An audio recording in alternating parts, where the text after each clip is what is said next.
would you like to find out what I do in my spare time? If you would, stay with me. Hello, it's Frank again. I've been with you all the way. Imagination is fun when it's free to run. Come on, we paint this a brand new day. Simply paint with a friend today.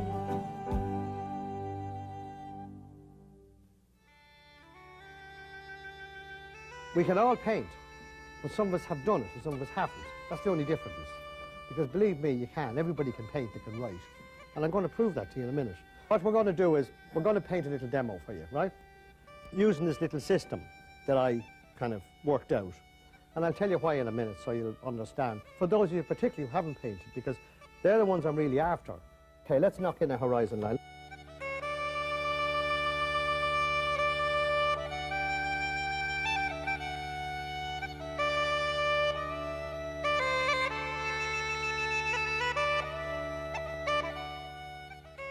You should always stand back a bit and have a look at what you painted, because maybe, just maybe, I might have put an elephant's head in there and I didn't see it. It's only when you get back a bit from it, you look at. In fact, Thomas Gainsborough, he was an English artist.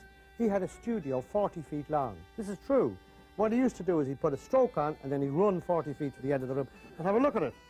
And actually, he was the slimmest painter in England. Yeah.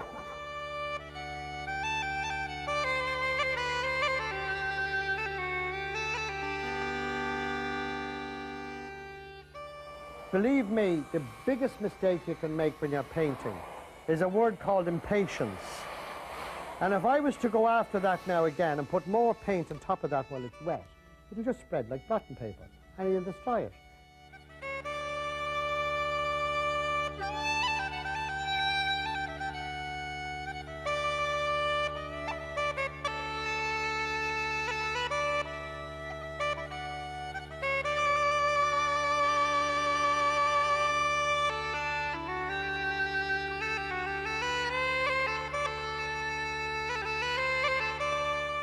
There you are. Well, welcome back to the studio.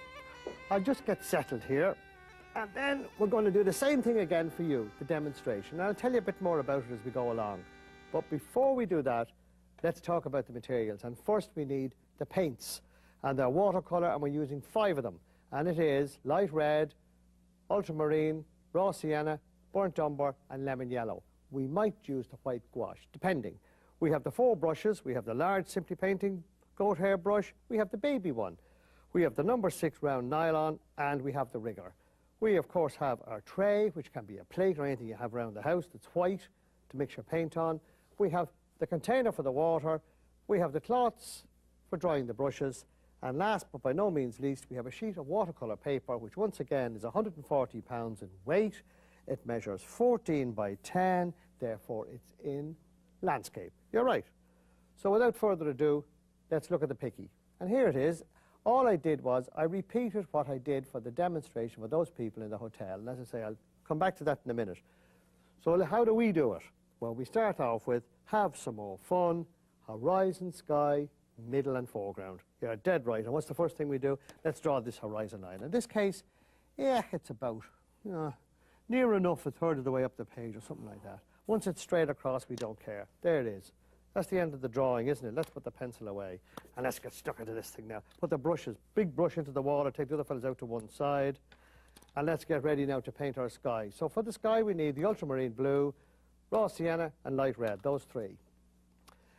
So let's put them out on the palette as we do. Yeah, 1, 2, 3, like that. And as we're doing that, I'll be talking away to you. Sure, I'll tell you about that demonstration. It was very interesting. Well, I'll tell you what, it happened by mistake. We were staying in the hotel, and everybody was sitting around, and somebody said, Frank, would you give the guests of the hotel a demonstration tonight? Ah, sure, I said, sure, of course I will. Wouldn't it be a love to? And then somebody else said, sure, we'll film it and all for you. We'll put you on camera. And that's what happened. And it was actually as short a notice as that and impromptu as that, we just did it. Now, it went on for about an hour and a half. It didn't just last the length you saw it. So I thought, okay, I'll come back and I'll do the very same thing for you, and then you can paint that picture, which was a little picture, actually, of a lake in County Mayo, as a matter of fact. And the story about that is that I painted that picture, or one very like it, for our president at home, yes. And I thought you might like to do the same. There's a great little trout lake, plenty of fish in it, yes. Now, what I'm doing as I'm talking to you here, I'm taking some of the raw sienna and I'm going to start now, horizon sky, start at the top, like painting at the garage door. Off I go, dee, dee, dee, down along, look. It'll take about a brush and a half to do this, won't it? Yeah. This is with the big brush now. The 1.5 inch goat hair. Now, look, you can see there's a kind of a sheen on it, and it's also taken on a kind of a yellowy tint. That's the raw sienna. Don't use too much of it. Now, while it's still wet, because of course we've got 2 minutes only to paint this sky, haven't we? Yeah, plenty of time though, I'll tell you. I always say, try holding your breath. Now, starting from the top again, with the blue, this time we're going to bash in some blue. This is the sky, isn't it? Yes, what we leave out is the clouds. Now, I keep looking up to what I'm painting, and you'll be doing this. You're following me, of course, so you want to look up at anything. Now, there we are. Now I'm going to take some of the blue and some of the light red and mix the two of them together. Now, don't use too much light red because this stuff can take over on you if you're not careful. A little bit. There it is, look. I'd say it's about 80% blue and about 20%. If it's 80% blue, it's very obvious it's 20% of the other, isn't it? And then right down there on that side, there's a kind of, might be a bit of rain falling there, not at all. You don't get that in Ireland much, do you? Now I think that's quite nice. Now, let's not fiddle. Let's put it back and then out with our master blaster and give it a quick dry.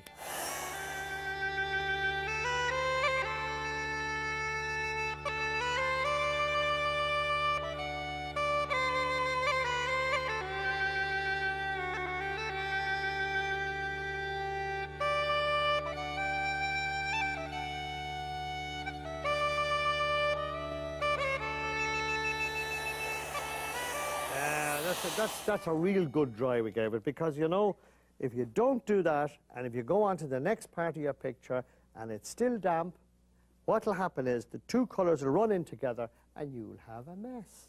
And I can tell you, from one who knows, because I've got a drawer full of those things over there, when I started first, impatience, couldn't wait to get at it, yeah, put in this, next we'll do the mountains without even waiting. And then, of course, you've got one running into the other, like blotting paper, which is, of course, what you do. You turn the paper into blotting paper when you wet it. Now, as I'm talking to you, I'm mixing light red and ultramarine blue, exactly the same as I did for the sky. Now, don't make it too strong, because remember, when you go over a colour, you double the density. Do you know what I mean by that? When you put blue over blue, you get twice the density. Density, what am I saying? I've got this brand new dictionary of mine, haven't I? All right. Now, what we're going to do is just test it. So on our left-hand side here, we just have a sheet of paper, which I advise you to do at home as well. And then before you go anywhere, you can say, yeah, I like it or I don't. I like it, so I'm going to do it. Now, what does a mountain range look like? The letter M, doesn't it? Yeah, there's M. M for mountains.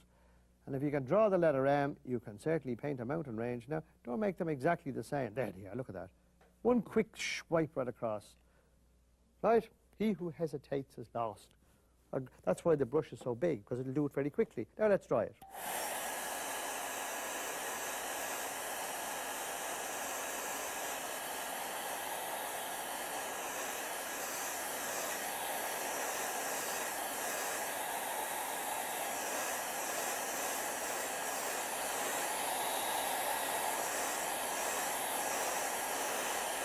That's it. Now, let's talk a little bit more about, he says, middle ground we're into. Yes, let's put out some more paint. We need some lemon yellow. We've only used 3 colours so far. Do you notice that? Remember, economy of colours is a good idea. Don't use 47 different tubes. You wonder what you're doing. You know, that's the well-meaning friends, yes, who hear that you've just started to paint and they arrive up with this great big box of 47 tubes and they hand them to you and you don't know where. I've had it. 8 tubes, that's enough. If you want to add in extra 1 or 2 later, you can. Now, raw sienna, lemon yellow, and a little bit of that blue colour from the centre. So a bit of blue, bit of raw sienna, bit of lemon yellow. Those 3 together. Just what we're going to do is we're going to just go across. Look, this is the middle ground we're painting now. I'm going to go up on the mountain a little bit, and as I do, believe it or not, it'll pick up some of the colour from underneath. You see, it saves you having to put a darker colour on there, doesn't it? Yeah. Now, I'm going to work my way down almost to the horizon line. I won't go quite that full way down. See that? And I can always leave a little bit of white out here and there. It looks kind of attractive, doesn't it? Yeah. Now, I'm not going to go off over here. Do you see this side on the left-hand side here? Do you know why? Well, it's laziness, you see, because I don't need to paint there because I'm going to paint over it in a minute. So there's no sense of going to the trouble of putting lovely things in there and then having to go all over them. Now, this gets a bit darker there, doesn't it? So I've now added in some burnt umber. See, we're cute guys, those artists, aren't we? Oh, yes, economy, waste, not want, not and all that sort of thing. Now, do you see what I'm doing now? I'm putting in some burnt umber, and it's making the kind of thing, because if you look up on top, of course, that's darker there, because why is it darker there? Because it's a big cloud there. It's raining, yeah. Well, it's a kind of brighter over here, isn't it? So we needn't go quite so dark. And you see what I'm at? I'm creating a kind of a mottledy look, isn't it? You know, it's, don't make it look just too flat and matte. Anyway, to get on about my demonstrations, you know, wherever I go, I do those things. I do them in theatres, yeah. Yeah, I do a little theatre kind of show thing. What about, 500,000 people in, and then what I do then is, you see, what I don't tell, I take somebody up out of the audience who can't paint. No such word, can't paint. That's what I ask them, say, can't paint. They say, all the hands go up and say, wrong. So you take somebody up and you prove they can. You make them paint the picture in front of everybody. And you'll be amazed what they can do. Now, what I'm doing now is I'm right on the river bank now. Now, I'm being awful careful. This is all done with the baby brush, the baby goat hair. Yeah, I'm holding it like a chisel, and I'm going right across that river bank, because where the river meets the bank, there's mud. Yeah, muddy stuff in that. So you want to have it nice and dark. One more dry. Remember, dry as you go, yes.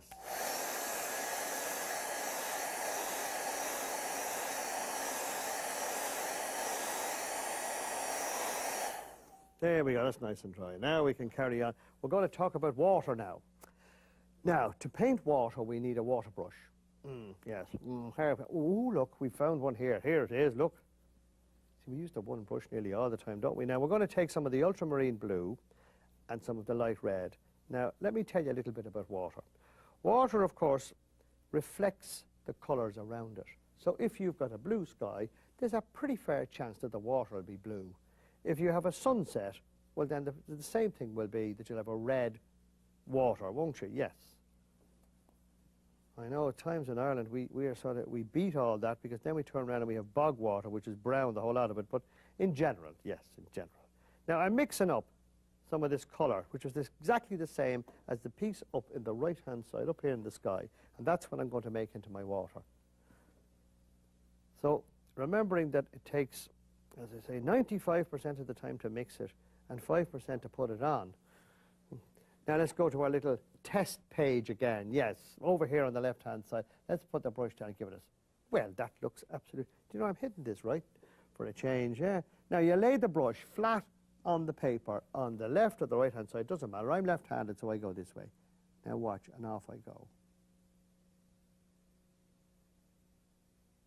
And one more underneath that, yes. Now don't do it like a window screen wiper. Don't do it like that, or you'll have a hump in the river or in the sea or whatever it is you're painting. Right across, one go, and then put the brush back. Now we'll dry that, and if we're not happy, if it was not dark enough, we can go over it again. Do you understand that?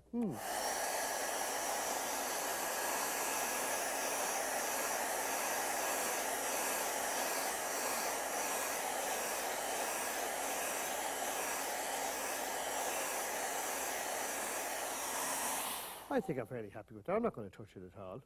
No.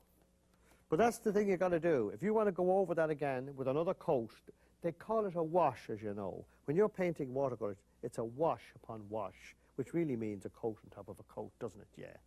So we're happy, so we leave it alone. Now, let's look back to the picture again for a minute, and let's have a look. Now, there's a fine big stand of trees there. Do you see them on the left-hand side? Now, that's what we have to concentrate on next. Now, the way to do that is you build it. You build it. Now, what you do is you take your brush. You can make it either your large one or your middle size or your small one. And we're going to take the small goat hair this time. Now, I'm looking at the horizon line, and I'm going to start off, and I'm going to say, well, that starts about there. And I'm going to draw a line parallel to the horizon line. I don't want the riverbank coming down like that. It looks silly. And it's amazing the number of people who do it, actually. Amazing. Now, I'm off now. Let's build on that. So I'm taking some blue and some yellow. What does that give me? Blue and yellow. Green, doesn't it? Yeah, put it in there. And maybe a bit of that raw sienna just to... So I'd say it's 50-50 on the other two and about a titch of the other. Isn't that what it is? Yeah, just enough of the raw sienna just to break it up a bit. Now I'm taking some more, just lemon yellow this time, because I felt that might have been a bit too dark. And up I go. Right, now up into the... I'm just filling this in, look. Right down. It's like a wedge, isn't it? Yeah. Now, I'm nearly ready now to start at me bushes. That's where the fun is now. Watch this. I'll use the big fella, because I think he does it quicker. Now, I'm drying the brush. I'm taking, once more, just wetting the tip of it. Now, I'm taking some yellow paint, if I had any. You run out of paint, you don't put it out, you can't paint the picture, can you? And it's amazing how many of us try to paint pictures with no paint. Yeah, we don't want to waste this wonderful paint, you know. No sense in putting it out. No, no, no, no. No, no, no, no. Use all the other colours. Doesn't matter if you're trying to make green. You know, it doesn't matter. No, no. Use up what's on the palette first. Very bad habit. Now, what I'm doing is I'm painting light to dark. So, in other words, I'm making up a light green colour, and now I'm going to go now. Watch this. Look, let your fingers do the walk, and the brush goes up the page. Do you see him? And he goes up there again, look. Now, a bit there. Now he goes out there a little bit. Now, do you see? Oh, isn't that handy? Yeah. Now, I'm going to darken that a bit now, because, of course, as I said, you always paint watercolours light to dark. Do you know why that is? Because if you put the dark on, you can't go over them. And you can go over them with darker, but you can't turn it the other way around. No. Now, it needs a good bit of... there's a good bit. This is burnt umber now, almost niche. See, just to make it... Just to put a bit of life into it, and that's probably down there. I mean, while we're at it, let's not waste what's on the brush. And that would... I'm going to put another little tip of just up there. I think we can go a little bit higher up there. It's just a corner of the brush hopping on the page. That's all it is. And now when I have it hopping on the page, well, let me show you something. That's with the nail, and my nail again, and my nail again. And lo and behold, look, we got some little tree trunks and things. Yeah, you got a brown finger, but you can just clean it off there. But it saves you. Not handy. Yeah. I love doing that. People always say, wow, look at that, that's amazing. Yeah. Now, next move is back into this again. I'm going to pull down some of this. This is creating a shadow or a reflection. Yes, I've been accused. I say a shadow, and my producer doesn't like it. No, no. He says, it's not a shadow, it's a reflection. Well, I'm quite happy. I think you'll agree with me. It's both, isn't it? Yes.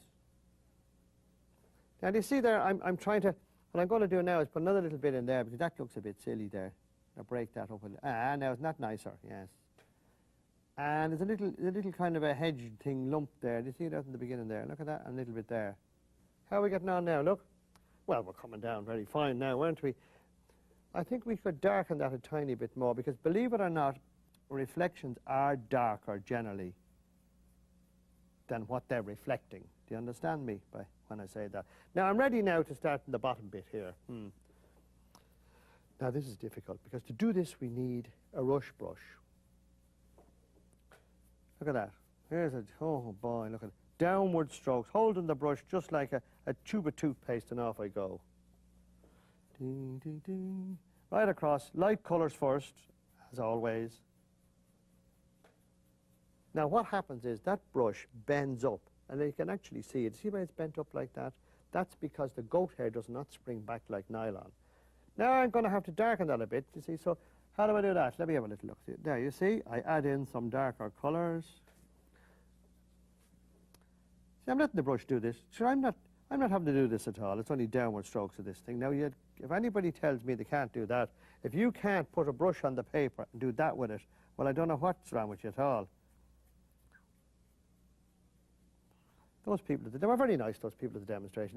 We had great fun afterwards. It went on for I don't know how long, but they were just, there was I don't know what it was, a gathering. I think there was a group down on holidays or whatever, and we were happy to do it. Now look at that. Now you see what I'm doing now. Now remember that this picture is outlined. It's not quite down as far. I'm happy with that now. Now I'm going to give that a bit of a dry, because if you look in there, we need to maybe darken in there. Do you like the way the mottley colours? That's just using different colours.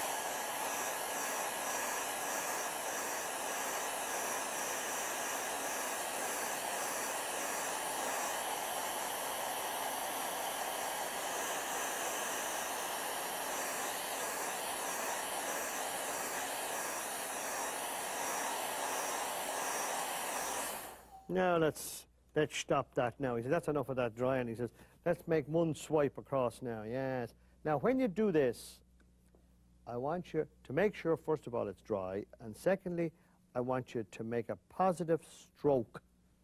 You'll see what I mean in a minute. I'm making up some blue paint. That's all it is. A little bit of ultramarine blue.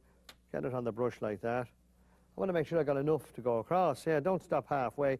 You know, good if you were painting the garage door, you know, and you found that you bought a half a pint of paint when you needed a pint and a half, and then halfway down the door you ran out of paint. You wouldn't do that. Well, the same thing applies here. You mix up enough paint to do the job, so you don't have to stop and start again. Now, again, I'm back over here to my left-hand side, and a little dab, that should be it. Now, let me just see if I can give this a swipe across. That's enough. Now I've done it. That's it. Not doing any more than that now. Let me dry that off.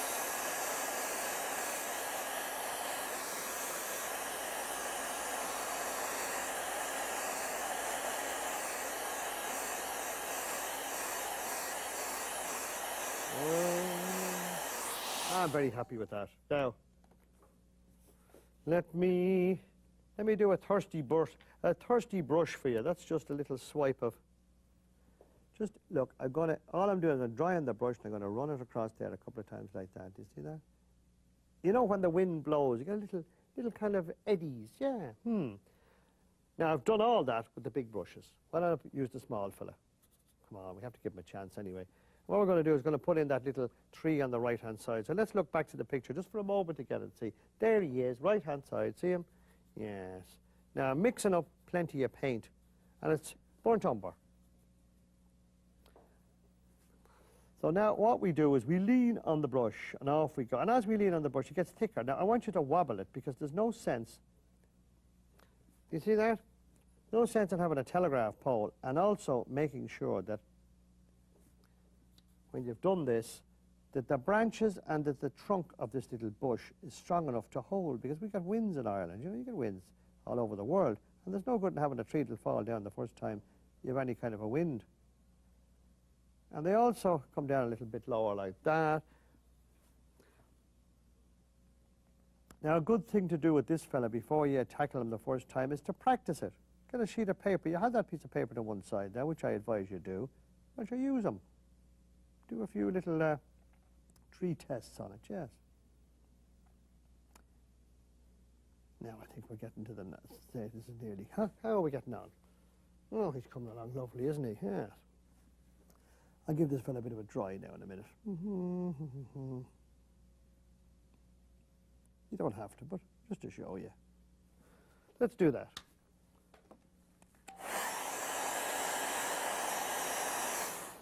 Well, that's it. Just a quick dry, because I was thinking maybe I'd put a few leaves on that one, just to be different. I know the other one hasn't got it, but just to show you. How do you put leaves on it? Take some yellow, take some blue. Now, I'm not doing this because I've paint left. I'm doing this because I want to show it to you. You know, it's a famous one that what we do is, because we've got some paint left, we have to kind of use it all up. I know I harp a bit on that, but you're dibbles for doing it. Now, there's it.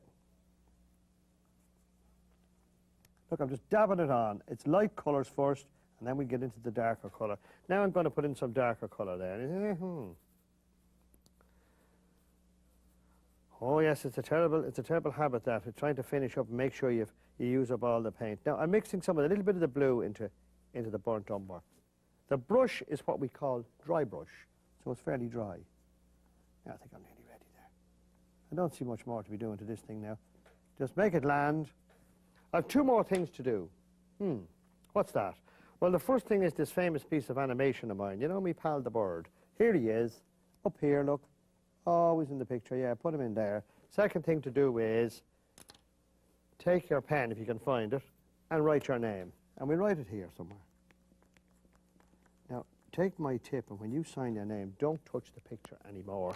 And the last thing you do is you take our little mount, just to test it out, put it on the picture, and then we got to say to you, from Frank Clark, it's Slán Leat, which is goodbye in Irish. Until we meet again, you try this out, and you too can have some more fun. For more information, please contact www.simplypainting.com.